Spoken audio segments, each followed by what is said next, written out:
Nous avons ici les 7 chapelles dédiées aux 7 douleurs de la Vierge Marie, Notre-Dame des 7 douleurs. Donc la première, c'est la prophétie du vieillard Siméon lors de la présentation de Jésus au temple de Jérusalem. Nous voyons donc Saint Joseph avec les 2 petites colombes qu'il apporte en sacrifice derrière la Vierge Marie. La Vierge Marie qui tend l'enfant Jésus au vieillard Siméon qui le reçoit dans ses bras. Et le vieillard Siméon s'écrie « Voici que cet enfant sera établi pour la chute, comme un signe de contradiction pour la chute et le relèvement d'un grand nombre en Israël. » Puis il se tourne vers sa sainte mère et il dit « Et toi-même, un glaive de douleur te transpercera l'âme, afin que soient révélées les pensées secrètes d'un grand nombre. » Prophétie qui se réalisera à la croix lorsque Jésus offrira sa vie pour le salut de toute l'humanité et lorsque son cœur sera transpercé par la lance. Deuxième station des douleurs de la Vierge Marie, nous voyons ici la fuite en Égypte. Nous voyons Saint Joseph conduisant à pied la Vierge Marie et l'enfant Jésus qui sont assis sur un petit âne et ils vont faire tout le voyage, traverser le Sinaï, se réfugier en Égypte parce que Hérode, le roi imposteur des Juifs, a décidé d'éliminer Jésus qu'il considérait comme un rival pour sa royauté en Israël. Et cela s'accomplit pour que se réalise l'oracle prophétique « C'est d'Égypte que j'ai appelé mon fils ». Donc Jésus restera réfugié en Égypte avec ses parents jusqu'à la mort du roi Hérode. À la mort du roi Hérode, un ange viendra de nouveau avertir Joseph qu'il peut retourner en sécurité pour retourner dans sa ville de Nazareth en Galilée. Troisième événement douloureux de la Vierge Marie, c'est la perte de Jésus, la disparition de Jésus au temple de Jérusalem. Donc Jésus a 12 ans, ce récit nous est raconté dans l'évangile de Luc. Ses parents montent à Jérusalem pour la fête de la Pâque. Et voilà que sur le chemin du retour, Jésus n'est plus là. Ils s'imaginent qu'il est avec de leur parenté qui s'en retourne vers Nazareth. Mais au bout de 2 jours, 3 jours, ils s'aperçoivent qu'il n'est toujours pas là. Bon, ils rebroussent chemin vers Jérusalem, ils sont tout angoissés de cette absence. Jésus ne les a pas prévenus, c'est la première fois que Jésus fait, si j'ose dire, une fugue. Et ils le retrouvent finalement au temple de Jérusalem. Il est assis au milieu des docteurs de la loi. L'enfant Jésus les interroge et les docteurs de la loi sont stupéfaits, nous dit l'évangile de Luc, des réponses qu'il leur fait à toutes les questions théologiques qu'ils pouvaient se poser. C'est le seul moment dans la vie de Jésus, lorsqu'il est petit enfant, que son enseignement sera accueilli par les grands prêtres du temple de Jérusalem. Jésus venait avec l'humilité et l'innocence d'un enfant pour les enseigner d'abord par l'intelligence et la pertinence de ses questions. Lorsqu'il le retrouve, la Vierge Marie s'adresse à l'enfant Jésus et elle lui dit « Mon fils, que nous as-tu fait? Vois-tu, ton père et moi, nous te cherchions angoissés. Pourquoi cela ?» Et l'enfant Jésus leur répond « Ne saviez-vous pas qu'il me faut être aux affaires de mon Père ?» Jésus parlait bien sûr de son Père céleste. Et le texte nous dit que la Vierge Marie et Saint Joseph ne comprirent pas sur le coup ces paroles que Jésus leur adressait. Il me faut être aux affaires de mon Père. C'est aussi le troisième mystère, le quatrième mystère joyeux que nous méditons et nous demandons la grâce de la pureté, la grâce de l'obéissance, de la recherche de la volonté de Dieu en toutes choses et la grâce de l'intelligence des Écritures. Quatrième douleur de la très sainte Vierge Marie, cette fois-ci nous sommes à la fin de la vie apostolique de Jésus durant sa passion. Sur le chemin de croix, Jésus rencontre sa mère. Son visage rejoint celui de sa mère.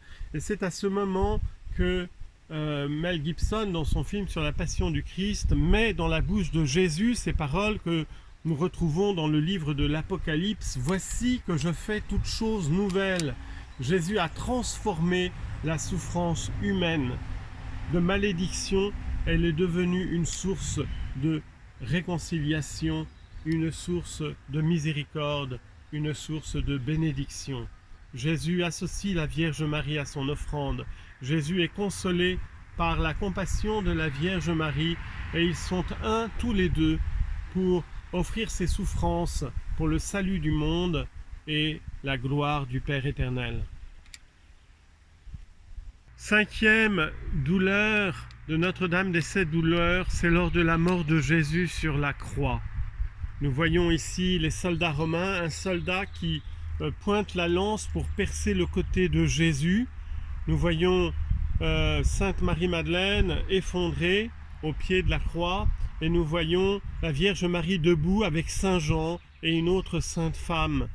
L'évangile de Jean nous dit que Jésus avait expiré, il avait rendu l'esprit, il était mort en pardonnant à ses bourreaux. « Père, pardonne-leur, ils ne savent pas ce qu'ils font. Père, entre tes mains, je remets mon esprit. » Jésus a transformé la mort pour en faire un acte d'adoration parfaite, pour en faire un acte d'abandon total à la volonté du Père, pour en faire un acte de louange et de sacrifice, le sacrifice parfait qui efface tous les péchés de l'humanité.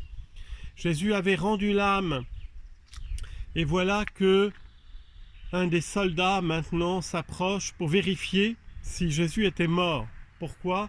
Parce qu'il voulait hâter la mort des crucifiés afin qu'ils soient détachés de la croix et ensevelis avant la fête sacrée de la Pâque juive. Et il brise les jambes des deux soldats qui étaient à droite et à gauche de Jésus puisqu'ils étaient encore en vie. Mais Jésus leur apparaît déjà mort. Pour vérifier, donc ils ne lui brisèrent pas les jambes. Un des soldats, par contre, pour bien vérifier qu'il était mort, envoya un coup de lance sur le côté et aussitôt il en sortit du sang et de l'eau. Un miracle, un prodige extraordinaire. Du sang et de l'eau jaillissent du Sacré-Cœur de Jésus. Le sang de la purification des péchés, le sang de la rémission des péchés et l'eau qui est le symbole de la vie, de la grâce, de la nouvelle naissance qui nous est donnée dans le baptême. Ce sont tous les sacrements qui se trouvent symboliquement représentés par ce jaillissement du sang et de l'eau. Le sacrement de l'Eucharistie, le sacrifice renouvelé du Christ pour nous dans la Sainte Messe, et le sacrement du baptême par le symbole de l'eau. Sixième douleur de la Vierge Marie, c'est lorsque son enfant bien-aimé, son Fils unique, est descendu de la croix et qu'il est remis entre ses bras, la tête de Jésus reposant sur le cœur de la Vierge Marie. À ce moment, la Vierge Marie prend conscience de toute la tragédie, de ce drame absolu de la mort du Fils, du Père. Jésus est exsangue, il a versé tout son sang pour le salut de l'humanité. Ce cœur a cessé de battre, ce corps lui est remis, ce corps qui s'est offert totalement pour le salut du monde.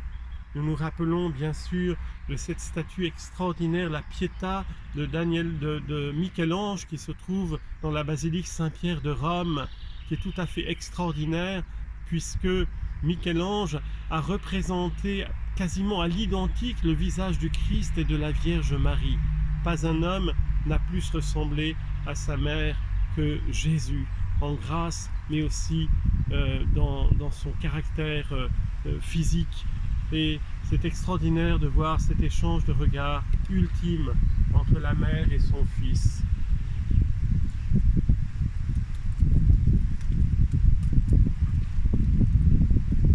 On nous représente bien sûr Saint Jean qui se trouve au milieu, le seul apôtre fidèle, puisque les 11 autres se sont enfuis par peur, et nous avons les autres saintes femmes qui sont là autour avec Sainte Marie-Madeleine.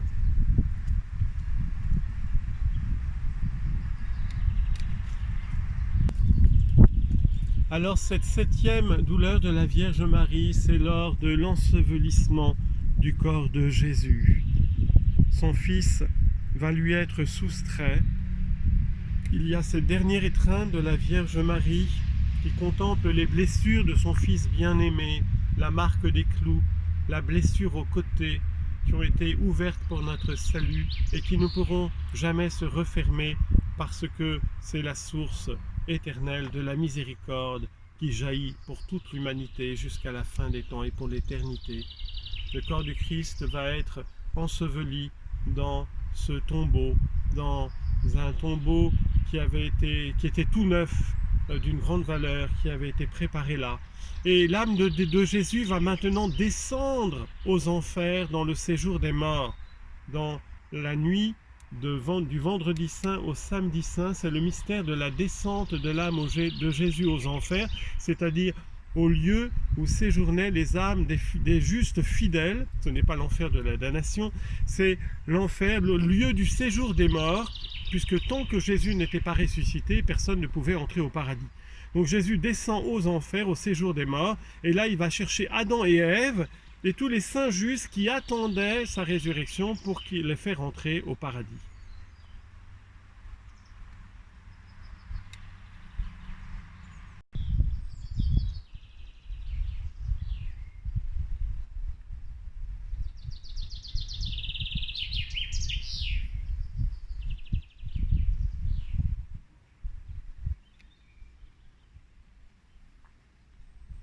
Une splendeur.